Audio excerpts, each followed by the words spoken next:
Welcome to mega debate. నా పేరు Rahim. AP రాజకీయాలు రోజు రోజుకు వేడెక్కుతున్నాయి. గత ప్రభుత్వంలో జరిగినటువంటి అవినీతి, భూ కబ్జాల విషయం అంతు తెలుస్తామంటూ ఇటు కూటమి ప్రభుత్వం నేతలైతే హెచ్చరిస్తూ ఉన్నారు. ఈ నేపథ్యంలో ఇప్పుడు పవన్ కళ్యాణ్, డిప్యూటీ సీఎం పవన్ కళ్యాణ్ ఎప్పుడైతే చిత్తూరు జిల్లా మాంగళ్యం అడవులను ఆయన ఎప్పుడైతే వీడియో తీశారో ఇప్పుడు ఆంధ్రప్రదేశ్ రాష్ట్ర రాజకీయాలు ఒక్కసారిగా ఏం జరుగుతుందో అనేటువంటి ఉత్కంఠ వాతావరణం అయితే జరుగుతుంది. ఎందుకంటే అక్కడ ఏదైతే గత మాజీ మంత్రి పెద్దిరెడ్డి రామచంద్రారెడ్డి ఆక్రమించారని చెప్తున్నటువంటి చిత్తూరు జిల్లా మాంగళ్యం అడవులకు సంబంధించినటువంటి ఏదైతే ఉన్నాయో భూములు, దానికి సంబంధించినటువంటి ఎప్పుడైతే పవన్ కళ్యాణ్ వీడియో తీశారో ఇప్పుడు అదే హాట్ టాపిక్ అయింది ఆంధ్ర రాష్ట్ర రాజకీయాల్లో. ఇప్పుడు అదే విషయంపై మనతో పాటు డిబేట్లో డిస్కస్ చేయడానికి సిద్ధంగా ఉన్నారు ప్రముఖ విశ్లేషకులు డాక్టర్ శ్రీనాథ్ గారు, అదేవిధంగా విజయభాస్కర్, టీడీపీ అధికార ప్రతినిధి కంచల విజయభాస్కర్ మనతో పాటు సిద్ధంగా ఉన్నారు. ముందుగా మనం డాక్టర్ శ్రీనాథ్ దగ్గరికి వెళ్దాం. నమస్తే అండి శ్రీనాథ్ గారు. మ్యూట్లో ఉన్నట్టున్నారు చూడండి శ్రీనాథ్ గారు. నమస్కారం అండి. శ్రీనాథ్ గారు, ఏంటి ఇది పెద్దిరెడ్డి రామచంద్రారెడ్డి వర్సెస్ పవన్ కళ్యాణ్ ఏపీ రాజకీయాలు, ఏమంటారు దీని మీద? ఆంధ్రప్రదేశ్ రాజకీయాలలో ప్రధాన పక్షంగా చూస్తే జగన్మోహన్ రెడ్డి గారి తర్వాత అత్యంత వైఎస్ఆర్ కాంగ్రెస్ పార్టీలో బలమైన నేతలుగా ఉన్నటువంటి వాళ్ళు సజ్జల రామకృష్ణారెడ్డి, పెద్దిరెడ్డి రామచంద్రారెడ్డి, ఇట్లా ఇద్దరు ముగ్గురు నేతలు మాత్రమే ఉన్నారు. అందులో ప్రజాబలం ఉండి ఆ ప్రాంతంలో ఆ పార్టీ అభ్యర్థులను కూడా గెలిపించుకోగలిగే శక్తి ఉన్నటువంటి వాళ్ళలో పెద్దిరెడ్డి రామచంద్రారెడ్డి కుటుంబం ఒకటి. ఆయన కుమారుడు రాజంపేట పార్లమెంట్ అభ్యర్థిగా ఆయన అక్కడ గెలిచి ఉన్నారు పార్లమెంటేరియన్ గా. అటు పెద్దిరెడ్డి రామచంద్రారెడ్డితో పాటు పెద్దిరెడ్డి రామచంద్రారెడ్డి సోదరుడు కూడా ఇద్దరు ఎమ్మెల్యేలుగా గెలిచి ఉన్నటువంటి పరిస్థితి. అంటే వైఎస్ఆర్ కాంగ్రెస్ పార్టీలో ఉన్నటువంటి బలమైన నాయకుల్లో పెద్దిరెడ్డి రామచంద్రారెడ్డి ఒకరు. అలాంటి పెద్దిరెడ్డి రామచంద్రారెడ్డి పైన కామన్ గానే ఆయన గతంలో చేసినటువంటి అవినీతి కావచ్చు, ఆక్రమణలకు సంబంధించినటువంటి వాటిపైన కూటమి సర్కార్ కామన్ గానే ఫోకస్ చేస్తుంది. అందులో భాగంగానే ఈ ఫోకస్ గా ఉన్నది అని అనిపిస్తుంది. అయితే ఇక్కడ మనం ప్రధానంగా రెండు విషయాలను మాట్లాడుకోవాలి. ఒకటి రాజకీయ కోణంలో, ఒకటి రెండు ఆక్రమణల కోణం నుంచి. పెద్దిరెడ్డి రామచంద్రారెడ్డి అధికారంలో ఉన్నప్పుడు, ఆయన మంత్రిగా ఉన్నప్పుడు, వైఎస్ఆర్ కాంగ్రెస్ పార్టీ ప్రభుత్వంలో ఉన్నప్పుడు కూడా అనేక పత్రికలలో, అనేక మీడియా ఛానల్స్ లో కూడా పెద్దిరెడ్డి రామచంద్రారెడ్డికి సంబంధించినటువంటి అవినీతి కథనాలను మనం చూసాం. అయితే అప్పుడు వాళ్ళ ప్రభుత్వం ఉంది కాబట్టి అవి వాటిపైన విచారణలు గట్రా ఏం లేకుండా పోయింది. అయితే ఇప్పుడు కూటమి ప్రభుత్వం వచ్చాక పెద్దిరెడ్డి రామచంద్రారెడ్డి గారు నిర్వహించినటువంటి సేమ్ శాఖనే పవన్ కళ్యాణ్ గారు కూడా నిర్వహిస్తా ఉన్నారు. అందులో అటవీ శాఖకు సంబంధించి నేను చెప్తాను. దీంట్లో ఈరోజు పవన్ కళ్యాణ్ గారు చాలా తీవ్రమైన ఆరోపణ చేశారు. పెద్దిరెడ్డి రామచంద్రారెడ్డి కుటుంబ సభ్యులు అటవీ భూములను కూడా ఆక్రమణ చేశారు, వీటిపైన తన దగ్గర ఆధారాలు ఉన్నాయి, ఖచ్చితంగా మేము చర్యలు తీసుకుంటామని ఆయన చెప్పాడు. ఏరియల్ సర్వేలో ఆయన తన సెల్ ఫోన్ తో స్వయంగా ఒక వీడియో తీసినటువంటి వీడియో చాలా ప్రకంపనలను సృష్టించింది ఆంధ్రప్రదేశ్ రాజకీయాల్లో. రేపు జూబ్లీ హిల్స్ లో తెలంగాణలో ఫలితాలు ఎలా ఉంటాయో అన్నటువంటి ఉత్కంఠ తెలంగాణలో ఎలా ఉందో, రేపు పవన్ కళ్యాణ్ చేసినటువంటి అంశానికి సంబంధించినటువంటిది రేపు ఏం జరుగుతుంది అన్నటువంటి దానిపైన కూడా ఆసక్తి ఉంది. అయితే పవన్ కళ్యాణ్ వ్యాఖ్యల పైన పెద్దిరెడ్డి రామచంద్రారెడ్డి కుమారుడు రాజంపేట ఎంపీగా ఉన్నటువంటి మిథున్ రెడ్డి ఒక స్టేట్మెంట్ మీడియా సమావేశం పెట్టాడు. ఏమని అంటే, పవన్ కళ్యాణ్ గారు గతంలో ఎర్రచందనానికి సంబంధించినటువంటి విషయంలో కూడా మా కుటుంబం పైన ఆరోపణలు చేశారు. అప్పుడు సవాల్ స్వీకరించమని మేము కోరాం, ఆయన రాలేదు, పిరికివన్ లాగా పారిపోయాడు. ఇప్పుడు కూడా మేము చెప్తా ఉన్నాం, మేము ఏదైతే ఆక్రమణలు చేశారని చెప్తున్నటువంటి ఆ భూములు ఉన్నాయో అవి చాలా సంవత్సరాల క్రితమే అవి మా పేర్లతో వచ్చాయి. అప్పుడు ఉన్నింది వైఎస్ఆర్ కాంగ్రెస్ పార్టీ కాదు, కాంగ్రెస్ పార్టీ కూడా కాదు, తాము ప్రతిపక్ష నేతలుగా ఉన్నటువంటి సమయంలోనే అవి మేము కొనుగోలు చేసే దానికి సంబంధించినటువంటి ఆధారాలను కూడా ఆయన చూపించడం జరిగింది. అయితే పవన్ కళ్యాణ్ గారు ఈ విషయంలో నిరూపణ చేయాలి, అవి మా భూములు కాదు, అటవీ శాఖ భూములని, లేకపోతే ఆయన క్షమాపణ చెప్పాలని డిమాండ్ చేస్తున్నాడు. మరి ఈ సవాళ్ళు ప్రతి సవాళ్ళు రాజకీయాల్లో కామన్ అయినప్పటికీ ఎప్పుడు పెద్దిరెడ్డి రామచంద్రారెడ్డి కుటుంబంతో సవాళ్ళు పవన్ కళ్యాణ్ కు ఈ మధ్య బాగా ఇష్యూ బేస్డ్ గా నడుస్తూ ఉంది. అగ్రెసివ్ గా పవన్ కళ్యాణ్ గారు కూడా కొంత వెళ్తా ఉన్నారు. అటు ప్రతిపక్ష నాయకులకు సంబంధించినటువంటి వారి అవినీతితో పాటు స్వపక్షంలో కూడా జరుగుతున్నటువంటి కొన్ని విషయాలను ఆయన కేబినెట్ కేంద్రంగా కూడా లేవనెత్తుతా ఉన్నారు. పవన్ కళ్యాణ్ గారు బాగా రాజకీయ పరిణతి కలిగినటువంటి ఒక నేతగా ఇప్పుడు కనిపిస్తా ఉన్నారు. ఈ నేపథ్యంలో ఆంధ్రప్రదేశ్ లో అటవీ శాఖకు సంబంధించినటువంటి భూముల వ్యవహారం కావచ్చు, అటవీ శాఖ ఆధ్వర్యంలో ఉన్నటువంటి ఎర్రచందనం కావచ్చు, ఇవి ఇప్పుడు చాలా హాట్ టాపిక్ గా మారాయి. పెద్దిరెడ్డి వర్సెస్ పవన్ కళ్యాణ్ నడుస్తా ఉంది. చూడాలి మరి, అంటే దీనిపైన అంటే అధికార పార్టీ విచారణకు ఏమైనా ఆదేశిస్తుందా, వారి దగ్గర ఉన్నటువంటి ఆధారాలను చూపించి వాటిని ఏమన్నా స్వాధీనం చేసుకునే ప్రక్రియతో ముందుకెళ్తుందా అన్నటువంటిది ఒకవైపు చూడాల్సి ఉంటది. మరి పెద్దిరెడ్డి మిథున్ రెడ్డి కూడా సవాల్ విసిరిన నేపథ్యంలో మరి కూటమి ప్రభుత్వం స్పందిస్తుందా లేకపోతే జనసేన వేరుగా స్పందిస్తా ఉందా అనేది కూడా చూడాల్సినటువంటి అవసరం ఉంది. రైట్, ఓకే ఓకే, మళ్ళీ వస్తానండి శ్రీనాథ్ గారు, మళ్ళీ మీ దగ్గరకు వస్తాను. ప్రస్తుతం మనం కంచల విజయభాస్కర్ టీడీపీ అధికార ప్రతినిధి గారు. విజయభాస్కర్ గారు నమస్తే అండి. నమస్కారం అండి. విజయభాస్కర్ గారు, ఓ పక్క ఈ విధంగా ఆంధ్రప్రదేశ్ రాష్ట్ర రాజకీయాల్లో ఎప్పటికప్పుడు గత ప్రభుత్వంలో జరిగినటువంటి ఏదైతే అవినీతి భూ కబ్జాల విషయంలో ఎప్పటికప్పుడు కూటమి నేతలు మాత్రం స్పందిస్తూనే ఉన్నారు. ఈ క్రమంలో పవన్ కళ్యాణ్ చేసిన వ్యాఖ్యలు ఏదైతే ఉన్నాయో దానికి ఈరోజు వైసీపీ కౌంటర్ ఇస్తూ ఈ భూములన్నీ కేవలం ఇప్పుడు ప్రస్తుతం ఆంధ్ర రాష్ట్ర రాజకీయాల్లో జరుగుతున్నటువంటి రాజకీయాల్ని డైవర్షన్ పాలిటిక్స్లో భాగంగానే కావాలని AP deputy CM Pawan Kalyan ఈ విధంగా డైవర్షన్ పాలిటిక్స్ చేస్తున్నారు. ఇవన్నీ మేము 2001లో కొన్ని స్థలాలు ఇవన్నీ కూడా కాదని నిరూపించగలరా అంటూ సవాల్ విస్తున్నారు. ఏమంటారు? ఇంతకు ముందుగానే ఒక గంట క్రితం principal chief conservator of forest PV Chalapathirao గారు ప్రెస్ మీట్ పెట్టారు. ఓకే, అటవీ శాఖకు సంబంధించిన అత్యున్నత అధికారి. ఆ అధికారి స్వయంగా చెప్పాడు, నిజ నిర్ధారణ కమిటీ నిరూపణ చేసింది 32.63 ఎకరాలు వాళ్ళు ఆక్రమించినట్లుగా అని చెప్పడం జరిగింది. అదేవిధంగా మొత్తం 74 ఎకరాల 63 సెంట్లు అనుకుంటాను మొత్తం భూమి. అంటే కొంత భూమి 74 ఎకరాల 63 సెంట్లు. అదేవిధంగా దానికి ఆనుకుని ఉన్నటువంటిది ఇది 32 ఎకరాల చిల్లర భూమి. మరి ఇది అటవీ భూమి అని చెప్పి కమిటీ నిర్ధారించింది. కాబట్టి మేము వెబ్లాండ్లో పెడుతున్నాం, దీని మీద ఇప్పుడు చర్య తీసుకోబోతున్నాం దోషుల్ని శిక్షించడానికి. దీని మీద ఆల్రెడీ పిల్స్ ఉన్నాయి, కోర్టులో కొన్ని పిల్స్ పడి ఉన్నాయి ఆల్రెడీ, అవి జరుగుతున్నాయి.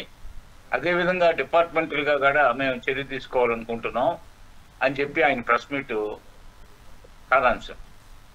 అంటే ఇప్పుడు ఎక్కడ కూడా మీరు చూడండి, దొంగతనం చేసిన వాళ్ళు, నేరాలకు పాల్పడిన వాళ్ళు, కబ్జాలకు పాల్పడిన వాళ్ళు ఎవరు కూడా మేము దొంగతనం చేసామని ఒప్పుకోరు కదా. కాకుంటే ఇది డెమోక్రసీ, స్వేచ్ఛ, వాక్ స్వాతంత్రం, వాళ్ళకు తోచింది వాళ్ళు చెప్తా ఉంటారు. కాబట్టి అందుకే ఒక నిజ నిర్ధారణ కమిటీ, ఆ కమిటీ ఇప్పటికే ఇన్ని ఎకరాలు స్వాధీనం చేసుకున్నారు, కబ్జా చేశారు అని చెప్పారని చెప్పి principal chief conservator of forest ఇంత ముందు జరిగిన ప్రెస్ మీట్ లో వెల్లడించారు. ఆయన అత్యున్నత అధికారి, ఇండియన్ ఫారెస్ట్ సర్వీస్ కి సంబంధించిన అధికారి చలపతిరావు గారు. మరి వారి మాటను మనం తప్పుపట్టాలన్నా, పెద్దిరెడ్డి కుటుంబ సభ్యులు ఎవరైతే ఆరోపణలు ఎదుర్కొంటున్నారో ఆ కుటుంబ సభ్యుల మాటను మనం నమ్మాలన్నా? ఏది నమ్మాలి? పైగా అధికారులు ఎవరు మా ప్రభుత్వంలో జైలుకు పోలా, మా ప్రభుత్వంలో నేరారోపణలకు గురిగాల, మా ప్రభుత్వంలో టార్చర్ అనుభవించాల, మా ప్రభుత్వం ఎప్పుడు కూడా అధికారులను గౌరవిస్తుంది, పోతే మేము వాళ్ళకి పూర్తి స్వేచ్ఛ ఇస్తాం, ఎలాంటి ఒత్తిడి ఉండదు. ఇక్కడ చంద్రబాబు నాయుడు గారు 15 సంవత్సరాలుగా ఎప్పుడు ఏ అధికారిని కూడా ఒత్తిడి తెచ్చినట్టు, తన రాజకీయ ప్రత్యర్థులను వేధించమని కోరినట్లుగా ఎక్కడా దాఖలాలు లేవు. అదేవిధంగా పవన్ కళ్యాణ్ గారు కూడా రాజకీయ ప్రత్యర్థుల్ని వేధించాలని కానీ అలాంటి ఉద్దేశాలు ఉన్న మనిషి కాదు. ఇది ఇంతకుముందు ఆయన నిర్వహించిన శాఖ. అదే కాకుండా ఆయన నిర్వహించిన శాఖ కాకుండా పెద్దిరెడ్డి గారు ఆ చిత్తూరు జిల్లా రాజకీయాల్లో సీనియర్, అదేవిధంగా చంద్రబాబు నాయుడు గారు సీనియర్. మరి ఏ రోజు కూడా చంద్రబాబు నాయుడు గారు తన ప్రత్యర్థి పెద్దిరెడ్డి రామచంద్రారెడ్డి గారిని గురించి ఒక మాట మాట్లాడారు. ఎన్ని ఉన్నా తనలోనే భరిస్తాడు. ఆ జిల్లాకి నేను చాలా సంవత్సరాలు ఇన్ఛార్జిగా ఉన్నాను, పలు దఫాలుగా ఇన్ఛార్జిగా ఉన్నాను. ఏ రోజు కూడా జిల్లా ఇన్ఛార్జిగా నాతో పెద్దిరెడ్డి రామచంద్రారెడ్డిని కానీ, అంతకుముందు ఇంకా కొంతమంది కాంగ్రెస్ వాళ్ళు కానీ వైసీపీ వాళ్ళని గురించి కూడా ఆయన ఏ రోజు ప్రస్తావించలేదు. అదేవిధంగా కక్ష సాధింపు అంటే, కక్ష సాధింపు ఉంటే ఇప్పుడు ప్రభుత్వం 17 మాసాలు అయింది నిన్నటికి అధికారంలోకి వచ్చి. కక్ష సాధించే వాళ్ళు ఏం చేస్తారు? ప్రభుత్వం అధికారంలో రాగానే 24 గంటల్లో వాళ్ళ మీద చర్య తీసుకుంటారు. ముందు అరెస్టులు అంటారు, లోపల పడేస్తారు. తర్వాత వాళ్ళు కోర్టు చుట్టూ తిరిగి ఏదో బెయిల్ కొన్నాళ్ళకి తెచ్చుకుంటారు. ఆ తర్వాత కేసులు నడుస్తుంటాయి. కానీ ఇది అలా కాదు. డెమోక్రసీని జగన్ ప్రభుత్వంలో 5 సంవత్సరాల్లో వ్యవస్థలన్నీ సర్వనాశనం అయిపోయి, వ్యవస్థలకు ఇవ్వాల్సిన గౌరవ మర్యాదలు ఇవ్వలేదు, వ్యవస్థలను నీరుగార్చారు అనే ఉద్దేశంతో తిరిగి ఆ వ్యవస్థలకి ప్రాణప్రతిష్ఠ చేయాలనే ఉద్దేశంతో, ఆ ఉద్దేశంతో వ్యవస్థలను గౌరవించాలని 17 మాసాలుగా ఓపిక పట్టున్నాం. ఈ మధ్యలో చట్టం తన పని తాను చేసుకుంటూ పోతూ ఉంటే ఆర్డీఓ మదనపల్లి ఆర్డీఓ మురళీ గారు వీళ్ళ పుణ్యాన సస్పెండ్ అయ్యాడు. పోతే మదనపల్లి సబ్ కలెక్టర్ ఆఫీసులో దసరాలను తగలబెట్టించారు. ఎందుకు తగలబెట్టించారు? మురళీ గారు ఎందుకు సస్పెండ్ అయ్యారు? ఒక ఆర్డీఓ, ఒక యువకుడు, భవిష్యత్తులో కలెక్టర్ కావాల్సిన వాడు, ఇంకా పై అధికారి కావాల్సిన వాడు చిన్న వయసులో సస్పెండ్ అయ్యాడు వీళ్ళ పుణ్యాన. ఇది మొత్తం ప్రజలు అనుకుంటున్నది. అదేవిధంగా అధికారులు నిరూపించింది.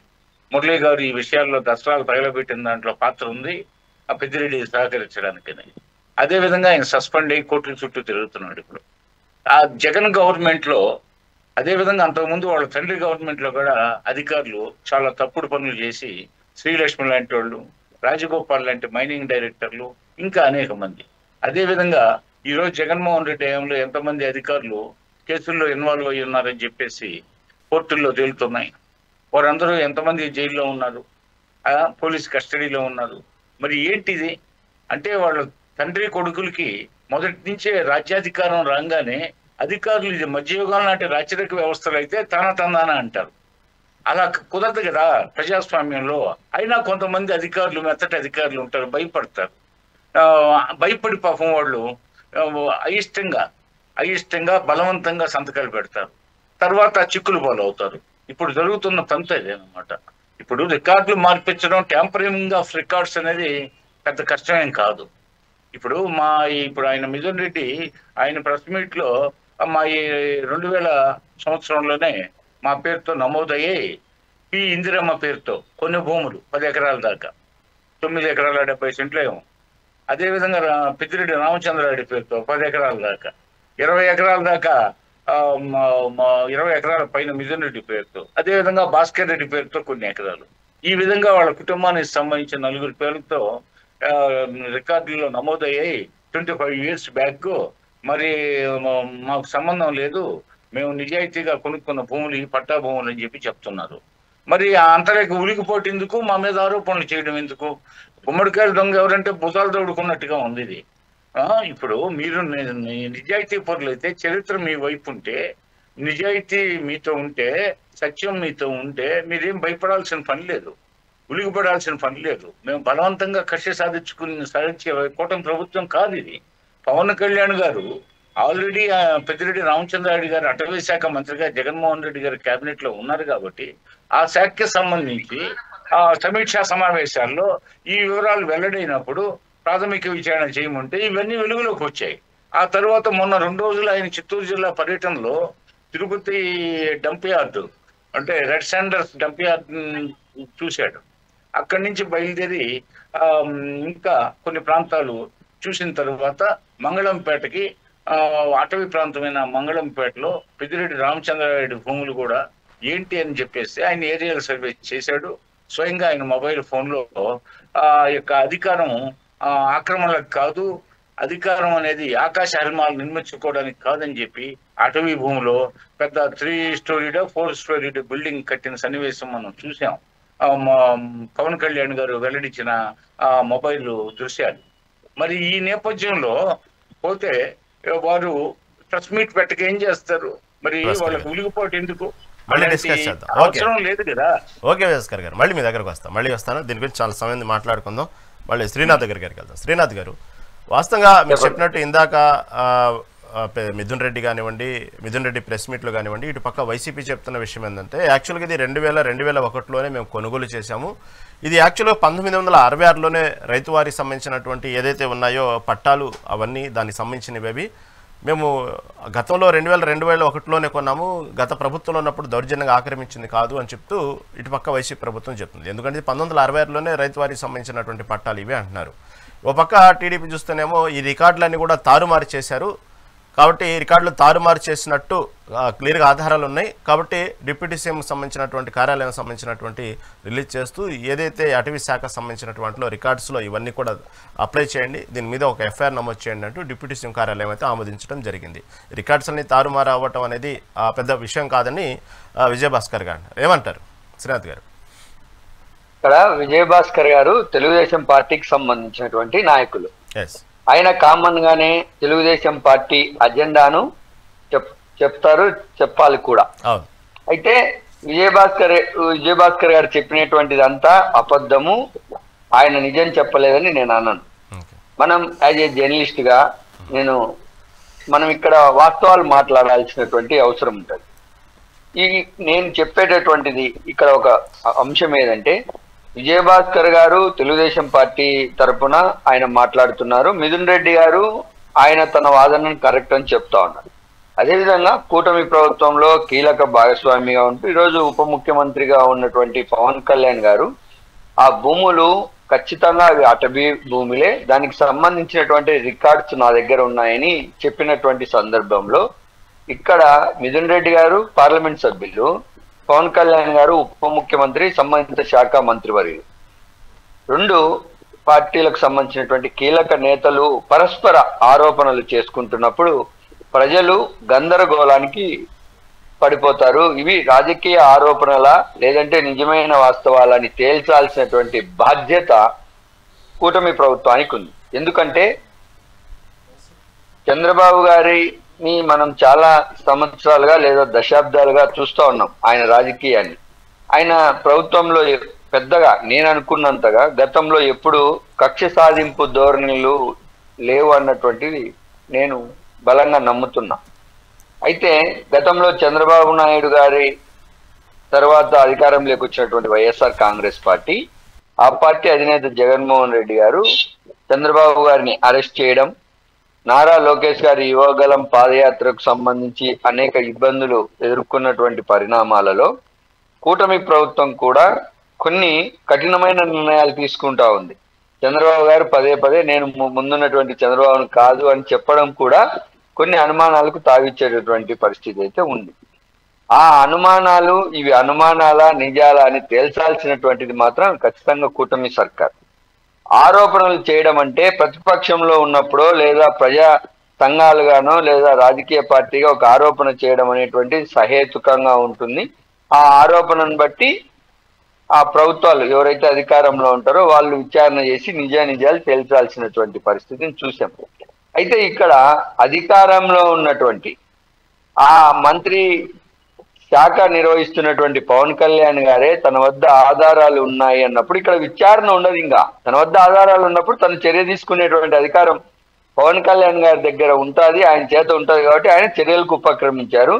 ఆ జనసేన పార్టీ కార్యాలయం నుంచి వచ్చినటువంటి ఆ స్టేట్మెంట్ అందుకు నిదర్శనంగా కనిపిస్తుంది. ఇక్కడ ఇతర రాజకీయ పార్టీలను కూడా అంటే సిపిఐ, సిపిఎం లాంటి, కాంగ్రెస్ పార్టీ లాంటి కూటమి ప్రభుత్వంలో భాగస్వామ్యం లేని రాజకీయ పార్టీలను లేదా సిట్టింగ్ జడ్జి లాంటి వారితో విచారణ చేయించి మేము చెప్తున్నటువంటి ఆధారాలకి సహేతుకత ఉంది, మిథున్ రెడ్డి చెప్పేటటువంటి వాటికి సహేతుకత లేదని నిరూపించాల్సినటువంటి బాధ్యత కూటమి ప్రభుత్వానికి ఉంది. ఒకవేళ నిజంగా కూటమి ప్రభుత్వం అలాగా చేయగలిగితే కూటమి ప్రభుత్వానికి చాలా విశ్వసనీయత వస్తుంది. పవన్ కళ్యాణ్ గారి రాజకీయానికి కూడా చాలా విశ్వసనీయత వస్తుంది. జగన్మోహన్ రెడ్డి గారి లాగా చంద్రబాబు గారి ప్రభుత్వం కక్ష సాధింపు ధోరణికి వెళ్ళలేదు. ఇది ఖచ్చితంగా ఆక్రమణ భూములను మాత్రమే స్వాధీనం చేసుకుంటా ఉంది.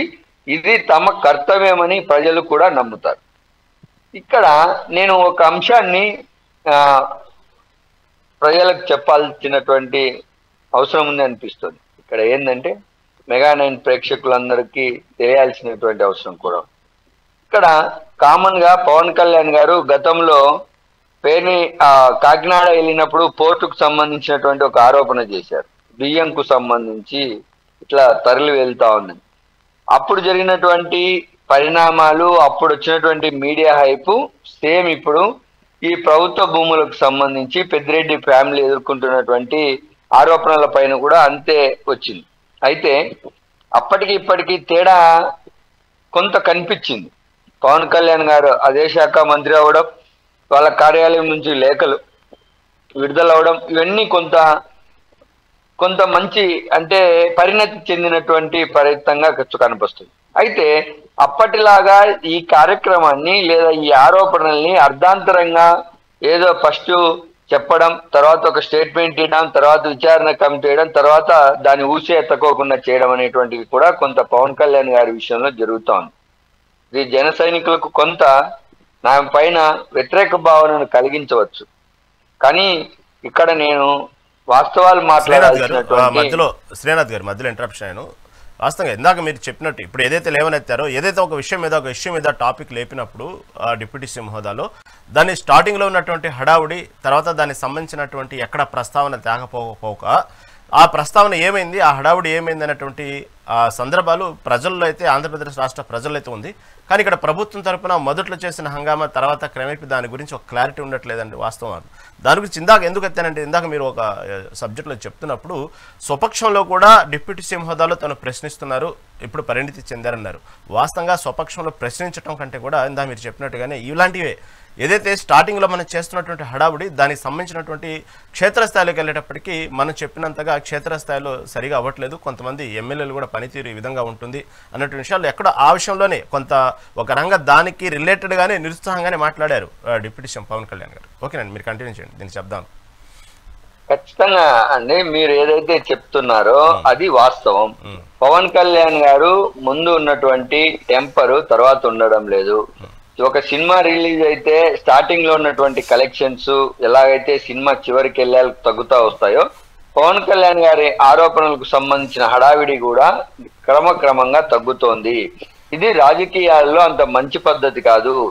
సినిమా కలెక్షన్స్ తగ్గితే ఎత్తేసేయచ్చు, వేరే సినిమా చేయొచ్చు, కానీ రాజకీయాల్లో అలా ఎత్తేసేటి కార్యక్రమాలు ఉండవు. కాబట్టి పవన్ కళ్యాణ్ గారు కూడా తమ రాజకీయ పార్టీని 10 కాలాల పాటు నిలబెట్టుకోవాలన్న ఆకాంక్షతో ఉంటారు. కాబట్టి ఆయన ఏదైతే ఆరోపణ చేస్తారో అది తనది సహేతుకమైనటువంటి ఆరోపణ అనేటువంటి ఒక పాయింట్ను చివరి వరకు కొనసాగించాలని కొంతమంది జన సైనికులు కూడా కోరుకుంటున్నటువంటి పరిస్థితిని నేను ఫీల్డ్లో వెళ్ళినప్పుడు గమనించాను.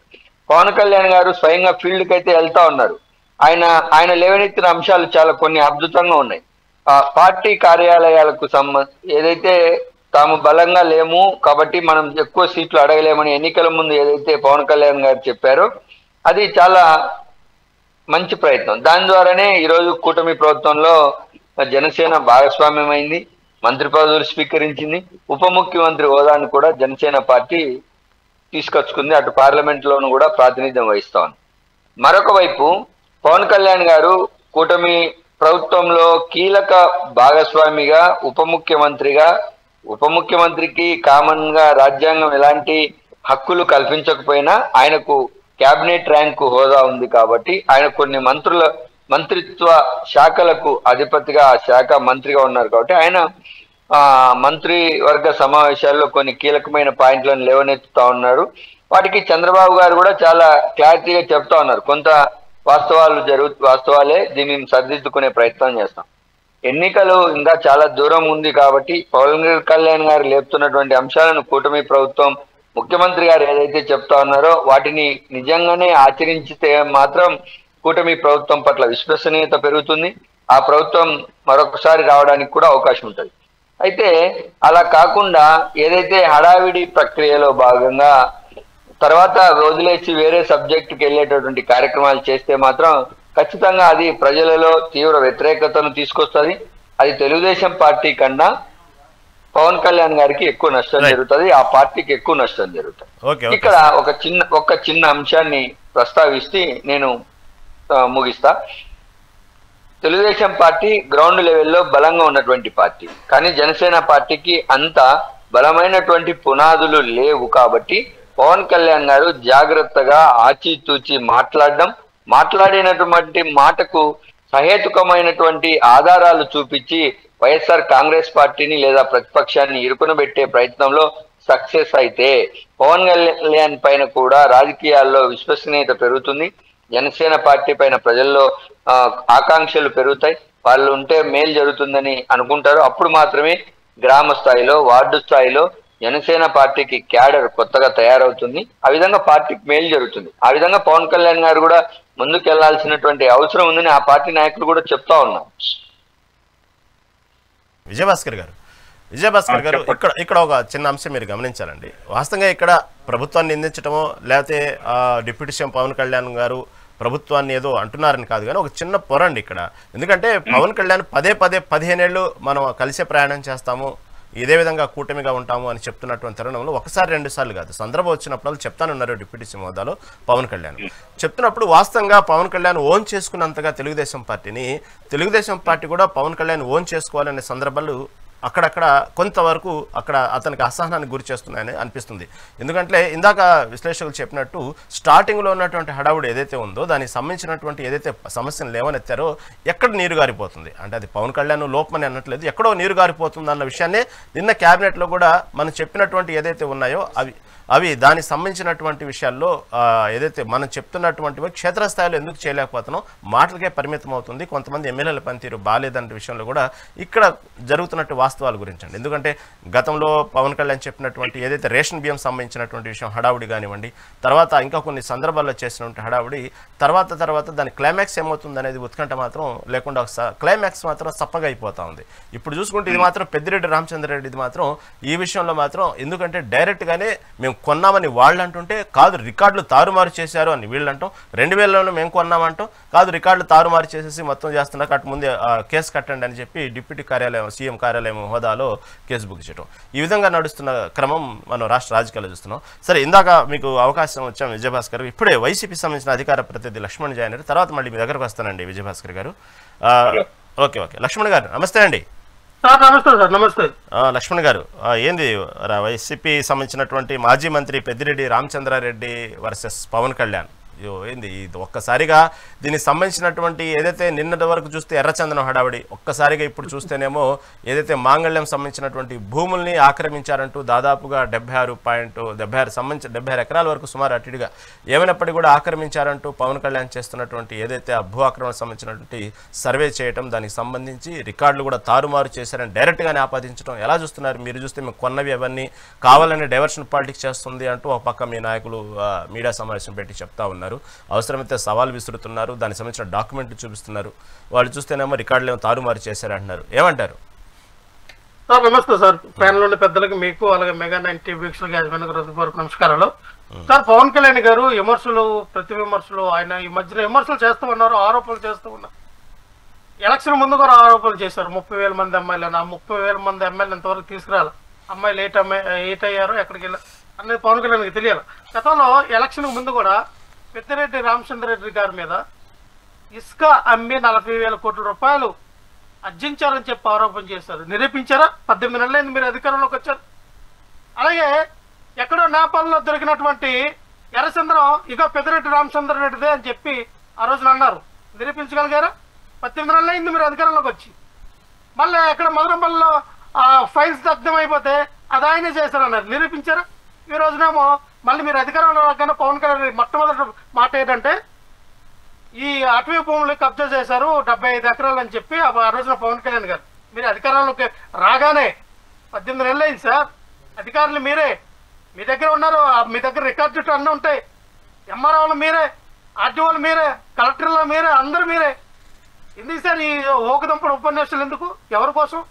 2001 మధ్య కొన్నారు, డాక్యుమెంట్లు చూపించారు, ఏ డాక్యుమెంట్లు ఎంత కొన్నారని కూడా చూపించారు. మీకు కావాలంటే మీరు ఓపికతో వెంటనే నేను చదువుతాను. డాక్యుమెంట్ నంబరు 2346లో 2000లో విస్తీర్ణం 15 ఎకరాలు, డాక్యుమెంట్ నంబరు 1/2001లో విస్తీర్ణం 10 ఎకరాలు, 2345/2000లో విస్తీర్ణం 11 ఎకరాలు. 139/2001 విస్తీర్ణం 18.94 ఎకరాలు. 23/47/2000 విస్తీర్ణం 10.80 ఎకరాలు. అది 80 ఎకరాలు. 2/2001 విస్తీర్ణంలో 10 ఎకరాలు. మొత్తం 5.74 ఎకరాలు. ఇవ్వండి సార్, ఇవి విత్ ప్రూఫ్. దీనికి 1968లోనే అవి అటవీ భూములు కాదు, ప్రైవేటు భూములు అని చెప్పి ఫారెస్ట్ అధికారులు దాన్ని గెజెట్ చేశారు సార్. గెజెట్ కాల్చి మీరు చూడొచ్చు. గెజెట్ అనేది చేశారు. మీరు పంపిస్తాను కావాలంటే. మళ్ళీ 1981లో అవి ప్రైవేటు భూములని వచ్చినాయి. మరి 81లో 83లో టీడీపీ పార్టీ అధికారంలోకి వచ్చింది కదా. 83 నుంచి ఇంతవరకు 4 సార్లు చంద్రబాబు నాయుడు గారు 4 సార్లు సీఎం కదా. మరి ఈ 4 సార్లు చంద్రబాబు నాయుడు గారు ఎందుకు డౌట్ రాలా?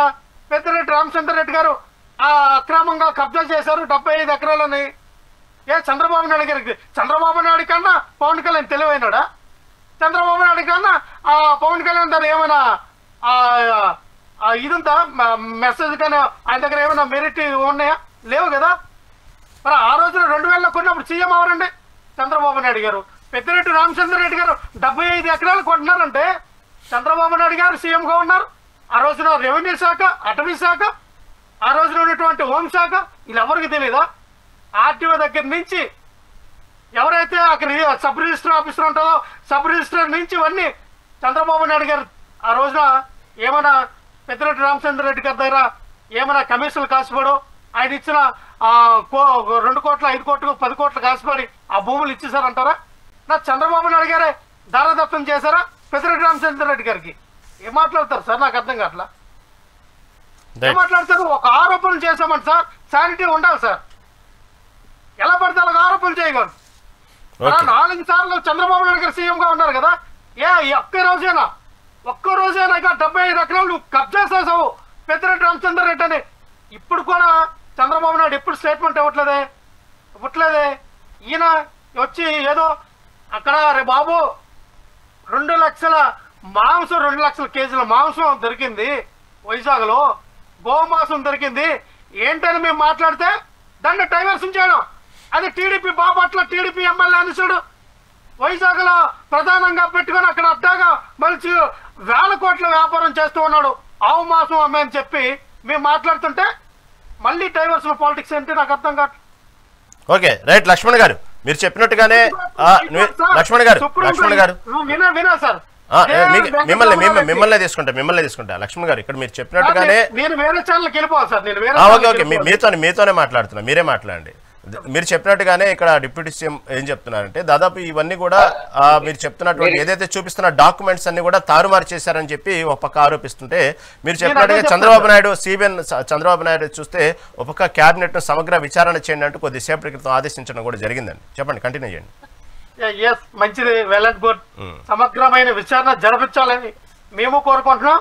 అలాగే మా పెద్దిరెడ్డి రామచంద్రరెడ్డి గారు, మిథున్ రెడ్డి గారు, మా జగన్మోహన్ రెడ్డి గారు అందరూ కోరుకుంటున్నారు సమగ్రమైన విచారణ జరిపించాలి. ఎన్నిసార్లు జరిపించారు తెలుసా మీకు? 2014 నుంచి 19 మధ్య చంద్రబాబు నాయుడు గారు సీఎంగా ఉంటే ఇదే వెంకటరమణారెడ్డి కంప్లైంట్ పెడితే ఆ రోజున చంద్రబాబు నాయుడు గారు ప్రత్యేకమైనటువంటి ఒక కమిటీని వేసి ఆ ల్యాండ్ మీదకి పంపించారు. అయ్యా అది ప్రైవేట్ భూమా, ఫారెస్ట్ భూమా, కబ్జా చేశారని. లేదు ఆయన లీగల్గా కొనుక్కున్నాడని చెప్పి అధికారులందరూ కూడా రెఫరెన్స్ చేశారు చంద్రబాబు నాయుడు గారికి. అక్కడికి ముగిసిపోయింది, ఆగిపోయింది. ఆయన మళ్ళీ ఆగలా. మళ్ళీ 2019-24 మధ్య జగన్మోహన్ రెడ్డి గారికి వచ్చినప్పుడు ఆదేశాలు వేశారు.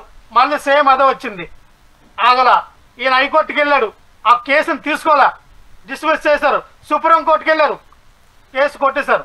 ఇదే వెంకటరమణ రెడ్డి ఎవరు సమ్ పర్సన్. ఏమైంది సార్? చంద్రబాబు నాయుడు గారికి తెలీదా? చంద్రబాబు నాయుడు గారు ఏమి తెలివి తక్కువ, ఆయన విజనరీ లీడర్ అని మీరే అంటారు కదా. ఎక్కడ చిన్న తప్పు తెలిసిన ఆ చంద్రబాబు నాయుడు గారు మొత్తం క్యూపీలు ఆగుతారు కదా. ఏం మాట్లాడతారు సార్? పవన్ కళ్యాణ్ గారికి బుర్ర ఉంది, బుర్రలో గుజ్జుందా లేదా, మెదడుందా లేదా, తెలివితేటలు ఉన్నాయా లేవా? మన సినిమా పరంగా వచ్చిన గ్లామర్తో తెలివితేటలతో మాట్లాడుతున్నామా? స్వతహా మనకేమైనా సబ్జెక్ట్ తెలుసా? ఫారెస్ట్ అంటే ఏంటి? ఫారెస్ట్ డిపార్ట్మెంట్కి శాఖ మంత్రులు అయిపోయినంత మాత్రాన అడవిలో ఏముంటే, అడవిలో ఎన్ని చెట్లు ఉంటే, ఎర్రచంద్రం అంటే ఆ వెంకటేశ్వర స్వామి రక్తం కారితే ఎర్రచంద్రం చెట్లు వచ్చినాయి. ఇటువంటి మాటలు మనం పురాణాలు జరిగినాయి, మనం ఎక్కడో చదివామని చెప్పుకోవడానికి బాగానే ఉంటాయి సార్. కానీ సృష్టిలో ఇవన్నీ 2 లక్షల పుస్తకాలు చదివినటువంటి పవన్ కళ్యాణ్ గారికి 2 లక్షల ఆ ఒకటో పుస్తకం చదవలేకపోయినా బాధపడుతూ ఉన్నా. జ్ఞానం అనే ఒక పుస్తకం ఉంటుంది, ఏ విధంగా మాట్లాడాలి, ఏ విధంగా జ్ఞానం సంపాదించాలి, ఏ విధంగా మనం ముందుకెళ్ళాలనేది ఆ 2 లక్షల ఒకటో పుస్తకం చదివితే పవన్ కళ్యాణ్ గారికి ఇబ్బంది ఉండదు. పాపం 2 లక్షలు బుక్స్ చదివి వదిలిసినట్టున్నారు, ఇంకా బుక్స్ చదవట్లేదేమో. అది చదవండి సార్ అని చెప్తూ ఉన్నా. ఒకటి సార్, ఆయన ఎన్ని ఆరోపణలు చేశారు సార్ అధికారంలోకి రాగానే. అయ్యా ఎక్కడ చూసినా వెచ్చలవిడిగా రవాణా జరుగుతూ ఉంది, బియ్యం అన్నారు, చీజ్ ద చిప్ అన్నారు, చిప్పును పట్టుకున్నారు. ఇప్పుడు 10 సార్లు తిరిగింది సౌత్ ఆఫ్రికాకి మనకి. ఈ 10 సార్లు కూడా ఆర్థిక మినిస్టర్ అయినటువంటి పయ్యావుల కేసు వాళ్ళ బామర్తి వెచ్చలవిడిగా 1000 టన్నుల రవాణా చేస్తూ ఉన్నాడు పీడబ్ల్యూఆర్ని. ఎందుకు పట్టుకోలా? మీకు ప్యాకేజ్ రాగానే మీ డబ్బులు అందగానే సైలెంట్ అయిపోతారు. అలాగే భీమవరంలో ప్యాకెట్ కలుపులు అన్నారు. భీమవరంలో ఆ డిఎస్పీ మంచోడు అని కేంద్ర ప్రభుత్వం సర్టిఫికెట్ ఇచ్చింది. రఘురామరాజు ఏమో ఆయనకి ఇచ్చిన డిఎస్పీ లేడని ఆయన సర్టిఫికేట్ చేశాడు. మరి నువ్వేందయ్యా ప్యాకెట్లు జరుగుతున్నా? మరి అక్కడ స్థానిక ఎమ్మెల్యే ఎవడు? Janasena party MLA. నీ ఎమ్మెల్యే కదా అక్కడ ఉన్నాడు. మరి కనీసం ఆఫ్టర్లో ఒక డిఎస్పీని నువ్వు ట్రాన్స్ఫర్ చేసుకోలేకపోయావే. ఏమైంది ఆ ప్యాకెట్ క్లబ్లో? ఎందుకు ఆపించలేకపోయావు? మనొచ్చు హోమ్ మినిస్టర్గా సరిగ్గా పనిచేయట్లా, నాకు హోమ్ మినిస్టర్ ఇస్తే నేనేంటో నా సత్తా చూపిస్తాను అని అన్నావు. పాపం హోమ్ మినిస్టర్లు అక్కడ హోమ్ గార్డులకో నా కానిస్టేబుల్లో ఎవరినైనా పోస్టింగ్ ఆర్డర్ ఇవ్వడానికో లేదా ట్రాన్స్ఫర్ చేయడానికో అక్కడ వచ్చిన డబ్బులు మీకు వాటా రాలేదని అక్కడ గెలికారు, అక్కడ వాటా తీసుకున్నారు. ఎర్రచంద్రం అన్నారు, మన వెళ్ళి ఫోటో షూటింగ్ చేశారు. ఏమైంది సార్ అది? ఎక్కువ బయట ఉండిపోయి అన్నారు. ఏమైంది సార్? సార్ ఆరోపణలు అనేది పవన్ కళ్యాణ్ గారికి మంచినీళ్ళు తాగినట్టు ఈజీగా ఆరోపణ చేసేస్తున్నాడు. ఆరోపణ ఏమని సార్ నేను చెప్తా ఉన్నా. పవన్ కళ్యాణ్ గారు నరేంద్ర మోడీ గారి దగ్గర 5 లక్షల కోట్లు తీసుకున్నాడు అనంట. దాని ఏంటి శానిటీ ఏంటి? దానికి ఆధారాలు ఏంటి? ఎక్కడి నుంచి వచ్చినాయి? ఎక్కడ హవాలా జరిగింది? పవన్ కళ్యాణ్ ఎలా తీసుకున్నాడు? ఎలాగ పార్టీ ఆఫీస్ కడతా ఉన్నాడు? పార్టీ ఆఫీస్ పక్కన 15 ఎకరాలు ఎలా కొన్నాడు మంగళగిరిలో? అలాగే అమరావతి భూమిలో 1500 ఎకరాలు చంద్రబాబు నాయుడు పవన్ కళ్యాణ్ ఎందుకు ఇచ్చాడు? ఇవన్నీ మాట్లాడవలసిన పరిస్థితులు ఉన్నాయి సార్. లక్ష్మణ్ గారు ఓకేనండి సమయం చాలా ఎక్కువైంది. మనం కంచెల విజయభాస్కర్ గారు చెప్పండి. ఇందాక దాదాపుగా నేను ఇవేనన్నట్టు, అంటే లక్ష్మణ్ గారు చెప్పిన నిజాల అబద్ధాలని కాదు, ఎక్కడైతే పవన్ కళ్యాణ్ గారు సమస్యను లేవనెత్తుతున్నారో దాని విషయంలో ఎందుకు నీరు గారుతుంది, చేస్తున్నటువంటి హడావుడి తర్వాత ఎందుకు నీరు గారే విధంగా ఎందుకు ఉంటుంది? తెలుగుదేశం పార్టీ పవన్ కళ్యాణ్ ఓన్ చేసుకున్నంత ఎందుకు ఓన్ చేసుకోవట్లేదు? కేవలం అది పవన్ కళ్యాణ్ సమస్యగానే, పవన్ కళ్యాణ్ లేవనెత్తిన సమస్యగానే పవన్ కళ్యాణ్తో ముగుస్తుంది. కానీ ఎక్కడ కూడా తెలుగుదేశం పార్టీ అధికారం సంబంధించినటువంటి కూటమి ప్రభుత్వం దాని మీద ఎందుకు చర్యలు తీసుకోవట్లేదు అనేటువంటి విషయాన్ని ఇటు పక్క ఎమ్మెల్యేల పనితీరు పట్ల కూడా క్షేత్రస్థాయిలో జరగట్లేదు, మనం అనుకున్నట్టు జరగట్లేదని నిస్సహాయత కూడా పవన్ కళ్యాణ్ కూడా వ్యక్తం చేయడం జరిగింది క్యాబినెట్లో. ఇందాక కూడా దాదాపు ఇదే రిలేటెడ్గా ఎత్తింది. స్టార్టింగ్ చేస్తున్నట్టు హడావుడి తర్వాత ఎందుకు కేవలం అది పవన్ కళ్యాణ్ సమస్యగానే మారిపోతుంది, కానీ ఎక్కడ కూడా దానికి సంబంధించిన పరిష్కారం దొరకట్లా. ఏమంటారు విజయభాస్కర్ గారు? రాచరిక వ్యవస్థ అయితే పరిష్కారం సత్వరమే లభిస్తుంది.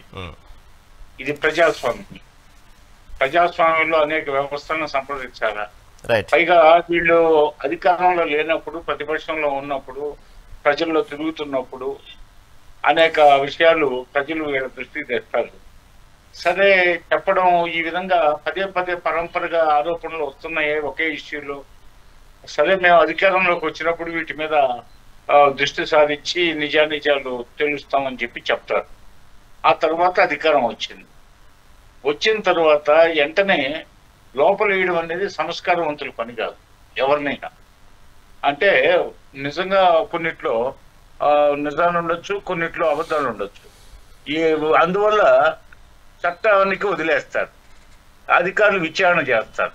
ఆ విచారణ అనేది తొందరపడి చేయకుండా సుదీర్ఘంగా విచారణ చేసిన తర్వాత వాళ్ళు ఎఫ్ఐఆర్ బుక్ చేయడం, కేసు కట్టడం, ఆ తర్వాత వాళ్ళని మీద ఛార్జ్ షీట్ ఫైల్ చేయడం, ఇవన్నీ చాలా జాప్యం అవుతాయి. ఉదాహరణకి జగన్మోహన్ రెడ్డి గారి కేసుల విషయంలోనే ఇప్పుడు ఆయన బెయిల్ మీద రిలీజ్ అయ్యి 12 సంవత్సరాలు పూర్తి 13వ సంవత్సరం వచ్చింది. అంతకుముందు 16 నెలలు. అంటే అంతకుముందు కేసులు 15-16 సంవత్సరాల నుంచి ఆ కేసులు అలాగే సిబిఐ దగ్గర సాగదీస్తూ సిబిఐ న్యాయస్థానాలు సాగదీస్తూ వస్తా ఉన్నాయి. ఎందువల్ల ఇంకా వాళ్ళు అంటే ఇప్పుడు ప్రజాస్వామ్యంలో తొందరపడి ఎవరికి శిక్షలు పడకూడదని, ప్రజాస్వామ్యంలో ఎవరు తొందరపడి వాళ్ళని ముద్దాయిలుగా నిరూపించకూడదని, అంటే ఆలస్యం అనేది ఒక్కోసారి న్యాయం కూడా ఆలస్యం అయితే అది విషతుల్యం అవుతుంది అంటారు, కరెక్టే. కానీ కొన్ని కేసులు ఈ భూములకు సంబంధించినవి అయితేమి, గన్లకు సంబంధించినవి అయితేమి, ఫారెస్ట్కి సంబంధించినవి, రెవెన్యూకి సంబంధించినవి, ఇంకా కొన్ని ఉన్నాయి. ఇవన్నీ లేట్ అవుతూ వస్తాయి. చాలా చిక్కుముళ్ళు అనమాట. అసలు రెవెన్యూ సమస్య ఈనాటిది కాదు భారతదేశంలో. అక్బర్ చక్రవర్తి కాలంలో తోడరమల్లు రెవెన్యూ శాఖ మంత్రిగా ఉన్నప్పటి నుంచి ఉంది ఈ సమస్య. ఈ రెవెన్యూ సమస్య అనేది ఒక రావణ కష్టం అయిపోయింది అనమాట. పైగా ఈ అధికారులు మరణించడం, రిటైర్డ్ కావడం, మధ్యలో అధికారులు బదిలీలు కావడం, మళ్ళా ఫైల్ మూలపడడం, మళ్ళా రావడం, ఈలో ప్రభుత్వాలు కూలిపోవడం, మళ్ళా ప్రభుత్వాలు రావడం, మళ్ళా శాఖల మంత్రులు మారడం, ఇలా జాప్యం జరుగుతూ ఉన్నాయి. ఇది రెవెన్యూ అండ్ ఫారెస్ట్ నిగ్గు తేల్చాల్సిన విషయం. ఇది పెద్దిరెడ్డి రామచంద్రారెడ్డి కుటుంబం మీద వచ్చినటువంటి ఈ అభియోగాలు అయితేమి, ఆరోపణలు అయితేమి వాస్తవాలా కాదా అని చెప్పి ఈ రోజు జరిగిన ప్రెస్ మీట్ లో head of the forest department, principal chief conservator of forest Chalapathirao గారు వెల్లడించిన విషయాలైతే ఆల్రెడీ మేము ఆ కమిటీ నిరూపించింది, నిజ నిర్ధారణ కమిటీ. దాని ప్రకారం ఆయన ఆల్రెడీ ఆక్రమించిన భూముల్లో మామిడి చెట్లు, ఇతర హార్టికల్చర్ ప్లాంట్స్ పెంపకం జరిగింది. వాటన్నిటిని తొలగించాము, వాటిని త్వరలో స్వాధీనం చేసుకోబోతున్నాము. అదేవిధంగా కొన్ని కేసులు కూడా నమోదయ్యి ఉన్నాయి కోర్టుల్లో, మరి వాళ్ళు వాయిదాలకు హాజరవుతున్నారు. ఇవన్నీ ఉన్నాయి సమస్యలు అని చెప్పుకొచ్చాడు. ఏది కూడా సత్వరమే, ఒక ఆరోపణ రాగానే ప్రజాస్వామ్యంలో సత్వరమే శిక్ష విధించడం, ఈయన దోషిని ముద్దాయి అని చెప్పి వెల్లడించడం వీలయ్యే పని కాదు. అందుకే చట్టాల్లో చాలా లొసుగులు ఉన్నాయి. పోతే సవరించాల్సిన ఇప్పుడు అనేక విషయాలు ఇవన్నీ అనుభవాన్ని బట్టి కొన్ని సవరణలు చేయడం జరుగుతుంది. మోడీ గారి ప్రభుత్వం అధికారంలోకి వచ్చిన తర్వాత మొన్న 17 మాసాల క్రితం కొన్ని ఐపీసీకి సంబంధించి చాలా విషయాల్లో పాత చట్టాలు బ్రిటిష్ పీరియడ్లో రూపొందించినవి, ఇవన్నీ కాలానుగుణంగా పెరిగే నేరాలను బట్టి, కాలానుగుణంగా వస్తున్న మార్పులను బట్టి అనేక సంస్కరణలు చేస్తూ వచ్చారు ఇండియన్ పెనల్ కోడ్లో, అదేవిధంగా సివిల్ ప్రొసీజర్ కోడ్లో.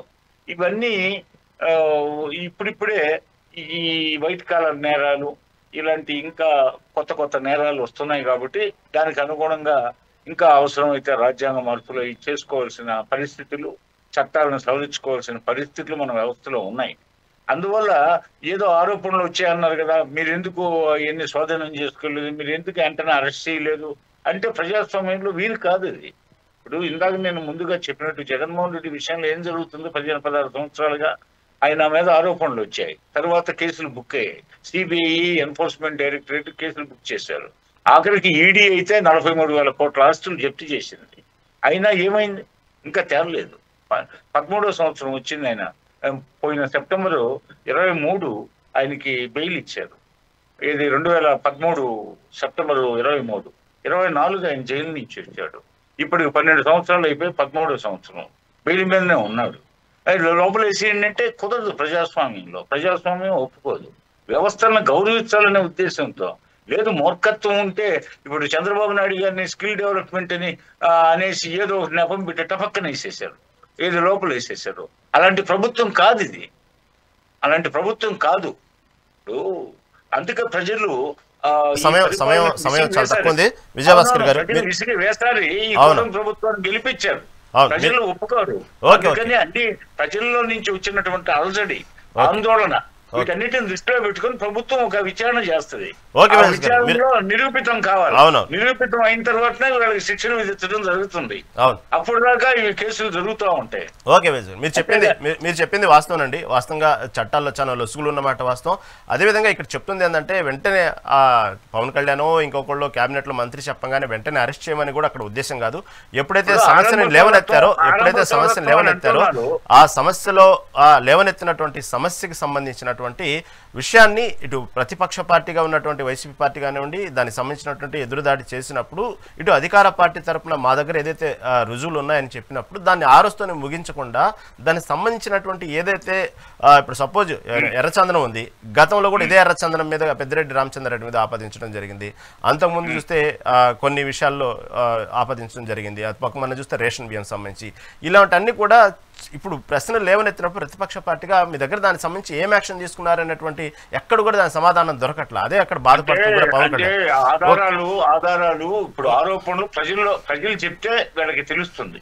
ప్రజల్లో తిరిగేటప్పుడు ప్రజల మధ్య సంచరిస్తున్నప్పుడు ప్రజల నుంచి ఆరోపణలు వస్తాయి. అధికారంలోకి వచ్చిన తర్వాత చర్య తీసుకుందాం అంటారు. అధికారంలోకి వచ్చిన తర్వాత వీటి మీద నిఘా పెడతారు. నిఘా పెట్టి దాని నుంచి సమాచారం సేకరించడానికి చాలా టైం పడుతుంది.